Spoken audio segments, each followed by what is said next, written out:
Good morning, everybody. Mike Vacchi, PrincetonTrader.com, here with your Monday morning pre-market webcast.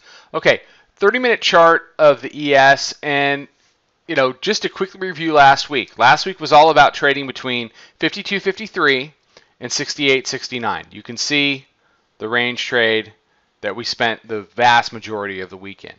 Now, right at the end of the day, on Friday, you started to see some chinks in the armor for that resistance zone.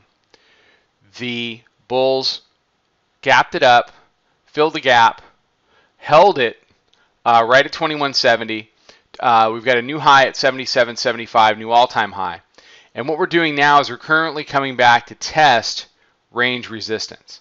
Okay, so the number one key for this morning and the first key for how this week is going to go is, can the bulls hold price above 2168, 2169 and turn last week's resistance zone into a support zone? If they can, then as you hop out here on the daily chart, what you will see is the ability to not only break out of this compression area, but then be able to run with it. And all you really need is a green day and a follow-through day, and then you're going to see this 2200 area. It doesn't really matter that it's 2200. It could be whatever price it is. What it is, though, is it is the upper daily Bollinger Band. And after compression, I said back here that the bands are ready to compress again. Well, they've compressed. Okay? Now they should be ready to expand. If they expand, then you're going to see price expansion going up to try to touch that band up in the 2200 area. If the bears want to avoid this, what do they need to do? Well, it's pretty simple. They need to take back the 2168, 2169 area.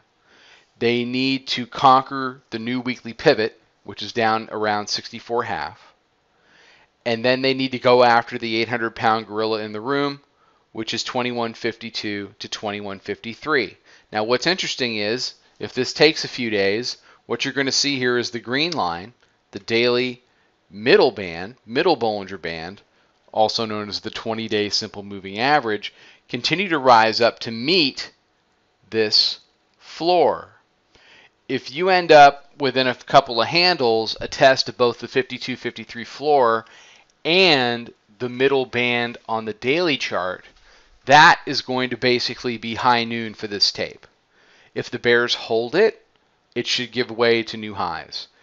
If the bulls hold it, it should give way to new highs. If the bears are able to break it and convert it, then you could see a move back to the area of the lower band, which would be a move down to say 2100. But look, I'm an intraday trader, so all I care about right now is this. Is 68 going to hold? If it does, are we going to be making higher lows off that area and climbing our way back up to 77 to test the high? Or is 68, 69 going to break? And is that going to give me more opportunities to short against that area like it did last week? Just remember, though, on the longer time frames, any pullback is noise absent daily mid-band conversion. All right, everybody have a fantastic day. Follow us at Twitter at Princeton Trader. Check out the website, PrincetonTrader.com. Come check out the chat room. I'll be back tomorrow morning with another webcast. Trade them well, everybody.